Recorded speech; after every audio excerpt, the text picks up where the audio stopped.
Aeobhel here. This week we're doing something a little bit different, and that is painting the back of this denim jacket.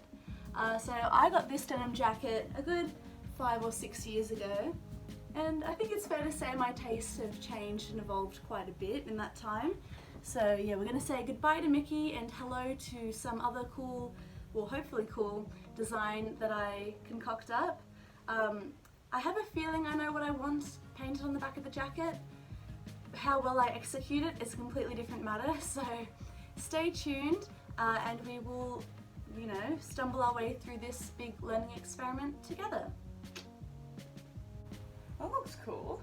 Thanks. So basically, I'm thinking... Is that like sign language? Yeah, so I'm going to paint the back of this denim jacket. Oh, and really? I'm thinking it'll be like nice, or it's like nice. Yeah. Jacket in sign language. I love that. So like no one's going to really know what it means, but then like that like one person who kind of like can decipher it will be like, that is a nice jacket. I agree. Or they'll just be like... And you're like... Yeah. I don't actually have no speak sign idea. language.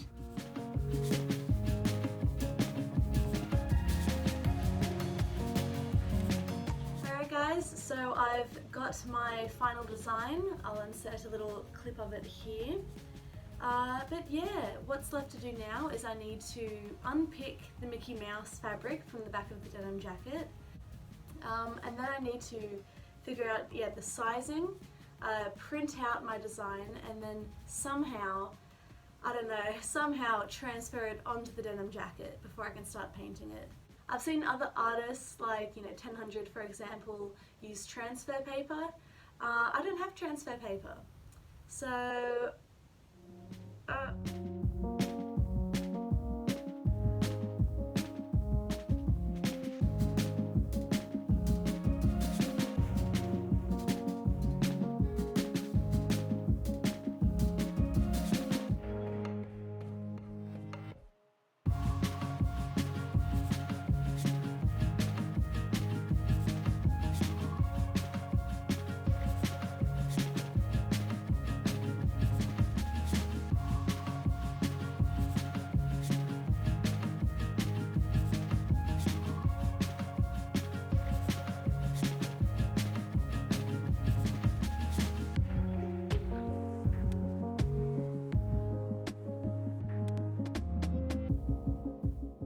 hi guys, this is very difficult. I can barely see the faintest of lines. So I'm gonna have to try and take another approach with tracing this onto the jacket. I might have to actually print out several copies of my design and then cut out each element and do it that way. So yeah, I don't know if it'll work, but fingers crossed.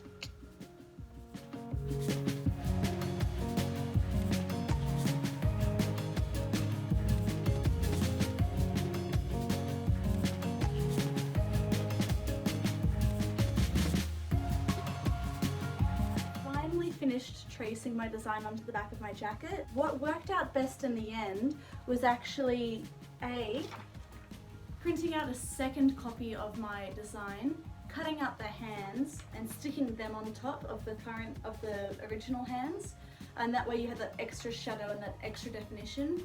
And then for Aeobhel and then the outline of the blob, what I ended up doing was just going over with my Pit Artist brush marker and just again adding that extra contrast. Because the denim was so thick, you really need that extra sort of bold line to be able to see what you're doing. If you're after a pro tip, and if you're considering doing this yourself, I would say stick to the bold, big necessities when tracing your design on. Just for example, I've got a lot of movement lines here. I've got a lot of little details in the hands like knuckles and fingernails. And when you're tracing through so many different layers, the light gets diffused and everything gets blurry, and it becomes really hard to distinguish one line from another, and it becomes really hard to tell what lines are vital and what lines you can just freehand in yourself later on. So that's something that I kind of had to learn the hard way, but hey, if I have to learn the hard way, hopefully you don't have to.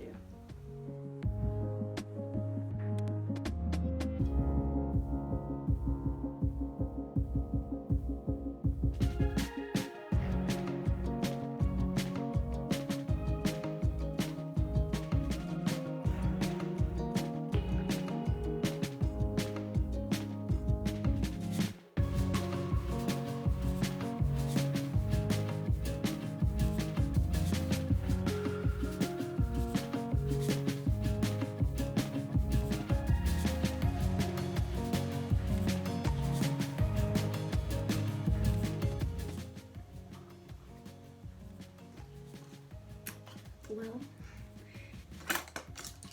I'm not used to like filming because I haven't filmed in like 2 years almost.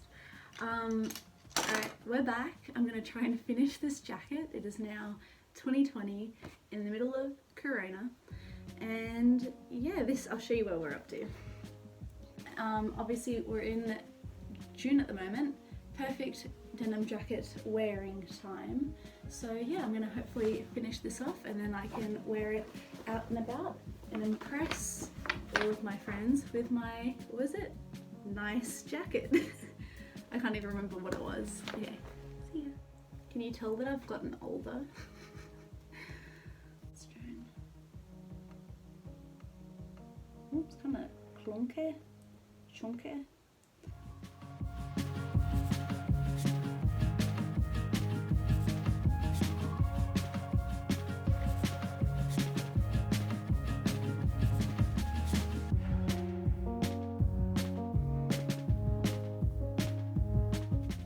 I've got the hiccups, so excuse that.